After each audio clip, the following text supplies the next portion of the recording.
Hello, this is Joel Erickson and Nate Atkins from the Indy Star. We're here at Colts Camp, where it was day 4 today, first day in any pads. They had shoulder pads on. They did not have leg pads on, so that's what NFL calls shells.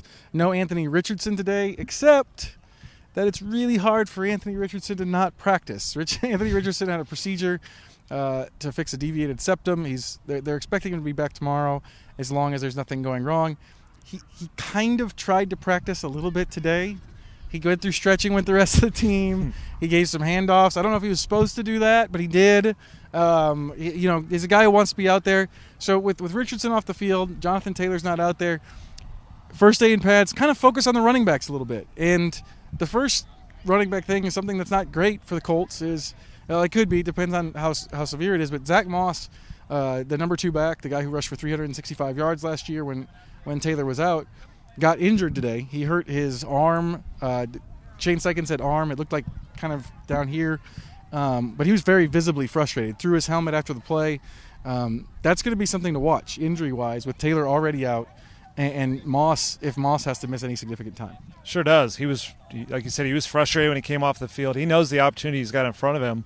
And it is interesting to monitor here because even with Jonathan Taylor, I thought Zach Moss is the best pass protecting back on this roster, and that's a value to all teams, but especially if you have a rookie quarterback coming in. That was just an extra piece that was nice to have, and especially if you don't have Jonathan Taylor out there, obviously you would move to a back by committee type of situation. So any injury that's beyond him is going to kind of take a toll. It is nice, I guess, to give a little opportunity to young players like Evan Hull, who does have some of that third down capabilities, but 6th-round rookie's got further to go. I think Zach Moss, kind of heading into a contract year, was primed to really show some of those this year. Well, the other thing with Moss being out, if Moss is out, we don't know that for sure, but if Moss has to miss any significant time, the next 2 backs that you would think of on the depth chart, Evan Hull and Deon Jackson, really have been kind of more passing down backs. Deon for sure the last year, and that's why the Colts drafted Hull. So that sort of workhorse back, the one who goes up the middle, the first and second down guy, kind of tougher to figure out exactly who that is if Zach Moss is out. You've seen some stuff from Hull in terms of the passing game. He talked about how he had a really funny quote today where he said he didn't know how to catch the football in high school, which I thought was amazing because that's kind of his reputation coming in, is that he can catch. These are guys that they're kind of known more for their passing game abilities based on what we've seen from them so far. And Taylor and Moss are supposed to be the first and second down like horses. And if they're both out, this running back room is pretty thin. Yeah, it gets complicated because coming into this year, we've talked about how we thought, if it's up to Shane Steichen, I think the Colts may lead the league in rushing. That's the approach they had with the Eagles, and this is a rookie quarterback and a very young passing game. And you've got Jonathan Taylor, you've got Zach Moss, and then you add in Anthony Richardson. There's a lot of opportunity to do that, but you take out 2 of those guys, it's not only the lack of explosion and efficiency, but you want to keep hits off Anthony Richardson. He can't be the guy carrying it, 20 times a game because he's had injuries in high school and college that have come that way. So it's just something to monitor right now. They hope, obviously, Zach Moss is back, and obviously they hope they can figure something out with Jonathan Taylor. But that, I think, is one of the biggest things I'm going to monitor is how do they build an offense around Anthony Richardson that he can add a lot of value to without exposing him to constant injury risk. For the Indy Star, I'm Joel Erickson. This is Nate Atkins.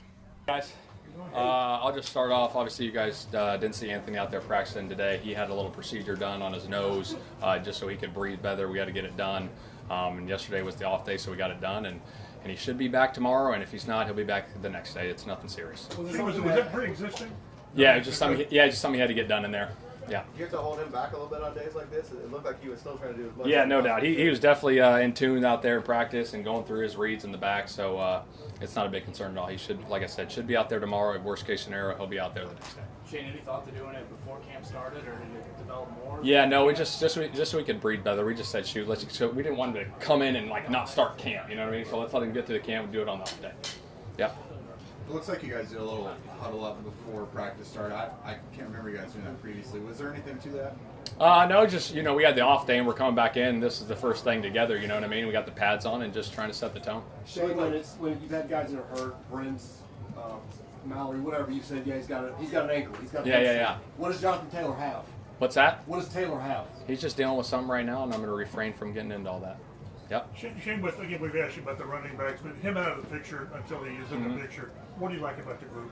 I like the group as a whole. It's a solid group, smart young guys in there that, have played some football. Obviously, Zach's played some good football in this league, and then Evan's a young guy, and Funk and Deon, and they've all played. So excited about the group as a whole. Yeah, anything with Zach today, his wrist apparently? He has a little arm. I don't know the details. I'll get that to you guys later. What did Evan show you today?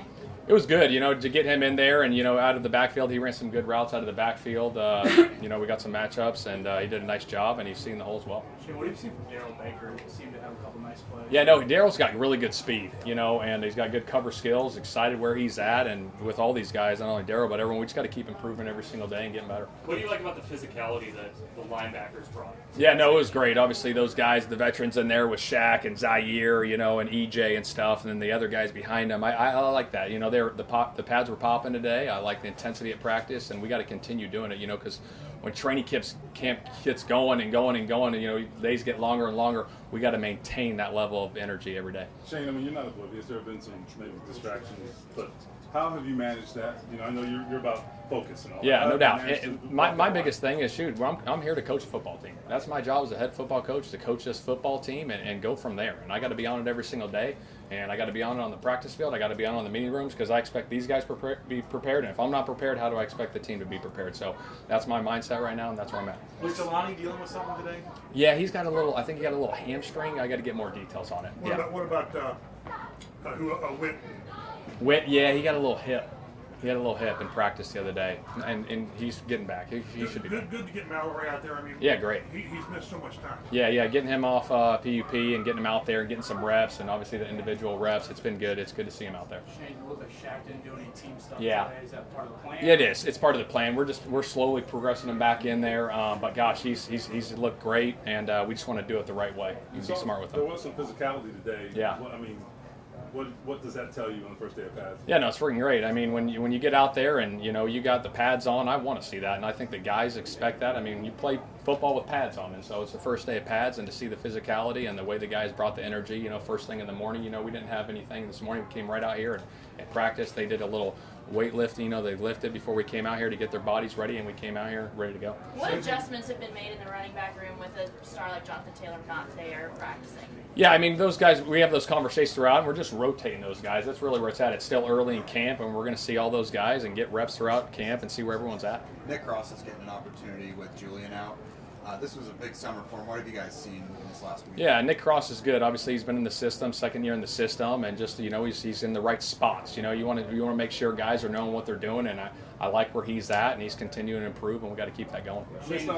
Things have changed over the years. Like teams don't just use one back anymore, right? Mm-hmm. So are you a guy that likes to really get guys involved in different types of backs? Yeah, I think my philosophy is, if you got a stable of backs and you got multiple guys that can do things back there, I think you ride with the hot hand, and I think everyone's good players, but if someone's rolling a little bit, you let them go a little bit, and I think that's how the rotation, will go throughout camp. Is that the approach that you all had in Philadelphia with Jalen Hurts, just kind of helping him develop, but also yeah, no doubt. Obviously we had Miles was our starter there in Philly, and then Kenny Gainwell was coming on, and those guys with repetitions and playing more and seeing more and getting more confidence, and like I said, whoever's got the hot hand rolls. Shane, as you guys plan, are you expecting JT to play this year for you? Yeah, right now he's on this football team. He's on this football team, and when the medical staff clears him, he should be out here. Okay. Can you describe why attention to detail is so important as camp ramps up? Yeah, because when camp ramps up and you start going a little bit more, right, guys are going to get a little tired, right? Because when you see the most mental errors is when guys get tired. So, throughout this week, right, we'll ramp up practice tomorrow. We'll go to an hour 30, and then when we get to Thursday, we'll be an hour 45. So and we're starting low and we're going high, but all those things, like the details of everything in this league, this game is all about details. So we got to be on it with every detail. It starts with us as coaches, and the players got to get it done on the field. Shane, all right, last one here. Any thoughts bringing that third QB, or just let Garner and Sam handle it all until? Like I said, hopefully he's back tomorrow, and there should be no issues. So yeah. All right. Yep. Thanks, guys. Thanks, guys. I'm just taking advantage of the reps that I'm getting, making sure that I'm paying attention in the room, because JT, he's been coming in. He's been a good teammate every day. He's coming in. He's in there in meetings. He's in there out there with us at practice and everything like that. So he's helping everybody. He's making sure everybody's locked in. He's been a good teammate every day, and everybody's just taking advantage of the reps that we're getting right now. And I kind of dealt with the same kind of thing last year.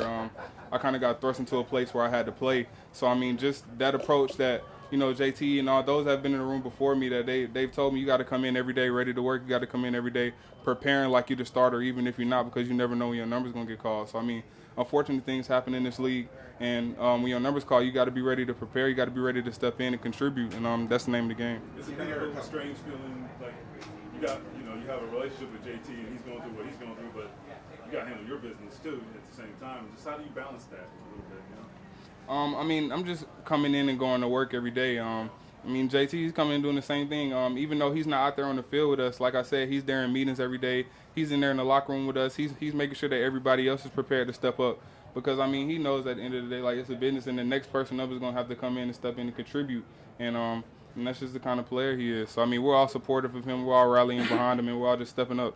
I know you've gotten to obviously know him pretty well the last couple of years. Is this a time where you maybe do kind of personal conversations with him, check in with him just on how he's doing? Yeah, I mean, because aside from being a teammate, like, at this point, he's become one of, like, my closest friends. I mean, we talk to each other every day off the field, outside of the building. So, I mean, I'm just there for him. I'm just here for him. I'm a good friend, and I'm just being supportive. Outside of being a teammate, I'm just being a supportive friend right now. What's JT's mental state right now? What's his mental state? JT's good. I mean, he's coming, like I said, he's coming into work every day. He's in meetings. He's talkative. He's the same person that he's always been. Nothing's changed. It's just he's not able to be out there on the field with us right now, and we're waiting for him to come back. He's handling his business. He's in the training room every day. He's just being a supportive teamate. You've been here for a years now. Is there a certain level of ownership you're taking over this group at the moment? I mean, I just feel like, I mean, we got some young guys in the room, but I mean, I feel like everybody is stepping up. Everybody's pushing each other. Everybody's being competitive. And everybody's holding each other accountable, and that's just what it is in our room. I feel like there's no extra competition. There's no egos in our room. We're all pushing for each other to make as many plays as we can because we know it takes a group. It takes all of us. So we're just all being supportive. And I'm trying to step up and be a little bit more vocal, try to be that I feel like that vocal edge that the room needs or whatever. But I feel like everybody's just stepping up and doing their part. And as long as we keep doing that, we're going to be good. Is it a distraction what's going on with JT? What advice is JT giving you specifically? You say he's engaged and talkative and he's helping you. Like, so what is he telling you, I guess, to come out here? I mean, the same thing that he's always been saying. He's just making sure that I'm locked in every day, just making sure that I'm handling business, and just making sure that I'm focused on ball, just focused on football. All of the other stuff that's going on outside of here. He's just making sure that everybody's locked in and focused on football and doing what we got to do. But is it a distraction what's going on here with this situation? Not at all. That's what everybody's talking about. Not really a distraction because it doesn't really have anything to do with us. I'm not really worried about that. We're coming in and trying to play ball, and that's it. What did you learn about the running backs today with pads on? That we tough. That nothing's gonna change. I mean, we're not running away from any contact. We're not running away from any smoke, as you would say. It's just friendly competition between us and the defense. When we out here, we got blue, they got white on. We on different teams. We out here trying to work, just trying to push each other and get better. And I know the running backs in our room, we're not running away from any contact. We're not shying away from any of that. What do you think about the state of running back play in the NFL? I don't really have a stance on that. I'm not here to talk about that. You've proven throughout your career you can catch the ball, you can run, you can play special teams. Has there been any extra weight you've put on, like pass protection, for example, this year? You mean like actual weight, like physical weight, or no. Okay. I was about to say I actually lost weight. No, I appreciate it. Pass protection is a huge factor Yeah. in a running back. Mm-hmm. Is that extra attention for you? Or? I mean, I feel like coming into last year, pass protection was something that they wanted me to get better at from my rookie year. That was something that Ballard and our coach last year, Scotty Montgomery, that's something that they were big on me on. And I feel like I did a pretty decent job pass protecting last year when I did have to step in. And it's just something that, I mean, every year you're going to have to keep getting better at that. And I feel like that's just another facet of my game that I've kind of tried to help improve on in this offseason and just coming in here and practice and stuff like that. So, I mean, with the pads on, get a chance to work on it even more. What do you think led to your kind of breakout as a receiver last year? I feel like my receiver background extends a little deeper than my running back background, actually. I started playing running back like full-time my senior year of high school. So, I mean, before that I was a receiver primarily. So, I mean, I had played receiver longer than I played running back. Probably not now at this point, so I've been in the league going on 3 years. But, like, my receiver background extends a little longer than me actually playing running back. So, I actually made the full switch to running back my senior year of high school and beyond. So, that receiver background is still kind of in me. All that passing game stuff is. Yeah, for sure. Is there an emphasis on backs like you, that dual purpose back in this offense, do you feel like? Yeah, I mean, I feel like that's just kind of where the game is shifting, versatility. The more you can do, if you can do more than just run the ball, you got to run, you got to catch, you got to be able to block. So all of that stuff, the more versatile you are, the more, you have more value. How did they, I guess, present you? Was he try to move over to running back? Or No, I can't. Like you talking about in high school? Yeah. No, I kind of got like forced into that position because our starter running back actually broke his leg. So that's actually how I got my start at running back. My parents kind of had a pushback from it because I was only playing receiver in corner, actually, believe it or not. And when they moved me to running back, my parents kind of had a pushback because he's like, well, he never played running back, blah, blah, but ended up working out. With where the game's moving now, do you ever wish you'd gone back and stayed at wide receiver? Nah, I mean, I made it. I made it to where I wanted to make it to. I'm in the NFL, so I'm taking what was given to me and I'm running with it. Pads, we're getting physical right out the gate. I mean, this is what football is all about. You know what I mean? When you get the pads on, I mean, you can just feel the energy go up. You know what I mean? Because now it's like we're playing real football now. So, I mean, I love it. I'm excited to just keep getting these pads popping and, you know what I mean, and keep playing football. But especially at the running back position, you love having pads on because then it feels more natural in the run game and stuff like that. It feels more real, and you get a better just feel for how it's going to be in the game. What did you show out there today personally?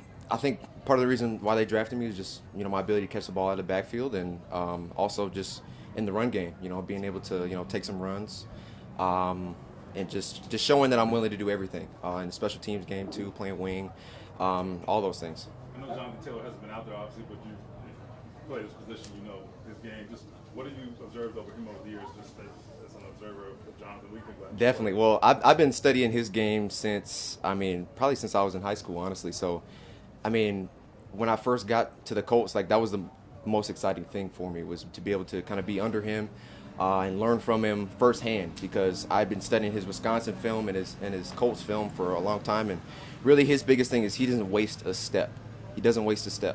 Everything he does has a vertical purpose, and you can tell by when he makes that cut, he's getting upfield, and what seems like it might be a 3-yard gain, he makes it into a 7-yard gain, and it's just those little things. So very efficient footwork, pad level, and just he's an efficient runner. If you had a chance to talk to him, just with everything going on, has he offered any advice to you about how to approach running back position in the NFL? Not necessarily though. I don't really know his whole situation. So the biggest thing is we just keep it football.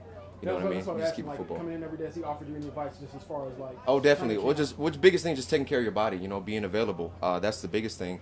Because you never know what's going to happen out here. So taking care of your body, being on top of everything, and being proactive rather than reactive, for sure. Deon talked about having that receiver skill set. Early did that start for you, just to make sure that you can be more versatile coming out of the backfield? For sure. That started, I would say, in college. Because actually in high school I couldn't really catch the ball for real. That was something I had to kind of hone into. That was one of my weaknesses. So I wanted to make my weakness into one of my strengths, and so it's something I've been continuously working on. I would say my junior year is when I really began to show glimpses of what I could do in that sphere, and I just continue to hone in on it every single day and continue to sharpen that edge. Well, did you always know you were going to be a running back from youth football on? Actually, yeah. It's honestly one of the only things I've ever done, to be honest. Starting youth football, the coach handed me a ball. He saw I could run fast, and that was that. You know what I mean? I started off playing a little defense and things like that, but I just fell in love with the running back position, and I've stuck with it. Does that dream tighten, change at all, just with what's going on with running backs right now? I know you're entering a league where it's just kind of under fire a little bit right now. Not necessarily. I think it just creates more grit within you, knowing that everything that you do, it means something. You know what I mean? I take a lot of pride in being a running back, so I'm going to continue to do that and continue to show my skill set in the pass game because NFL is a passing league, so I'm going to continue to get the ball in my hands any way I can. Who pushed you towards that in college? Was it something like the coach said, hey, we want to get you more involved with this? Something that you saw in yourself, hey, I got to implement this into my game? I would say it was something I saw in myself initially, and then my coaches really helped me hone that even more so, especially with the route running stuff, just the more technical things of it. I know I wanted to get my hands right, and that was something that I peeped as a weakness. And so being just so hypercritical of myself and my game, I always want to attack my weaknesses. And so that was something I began to attack, and my coaches saw that. And when they saw that, they're like, okay, let's get your route running the same level. And so I got with my coaches, you know, after practice, before practice, and started really honing in on the details of my route running, and then it just started to build off of that. You start with the Colts in kind of a unique era with one of the biggest names in running backs, Jonathan Taylor, not practicing. How are you using that to your advantage out here when he's not taking reps and you are? Well, I mean, the biggest thing is like you just take advantage of the opportunities you're given. That's the bottom line. That's all it is. It doesn't matter, like, to me, where those opportunities might be or not. It's just when those opportunities arise, your biggest thing is to seize them, and I trust God through this whole process. And so that's what I plan on doing. But like I said, it's just football, you know what I mean? So I'm going to go out and play football. Have you had like in between minicamp and training camp, what was your training regimen like? Did you stay in contact with a lot of these new teammates that you just made? Like how'd that go? For sure, a little bit. I was back home for the most part, and I got back with my trainer that I did most of my combine training with. So we just kind of got back to, you know, just getting in that explosive shape that I was for the combine, and just mixing in those things that's going to help me get ready for it, having pads on for camp and things like that, conditioning and stuff like that. But ultimately, I wanted to come in here being explosive, being conditioned, being able to catch the ball well, and just being strong overall. You're obviously going through a lot of firsts. I mean, you mentioned on draft night, like how just grateful you were to be here. So if you had like a, dang, I'm in camp moment, or a first day of pads moment, like have you had a lot of those moments? Or a little bit, yeah. I think one of them really hit me when, like, the first day coming into the facility and just seeing my name and my number up in the locker room, where my locker is. That one really hit me a little bit. I got a little emotional there. Just seeing like that I got to keep my number 26. It means something to me.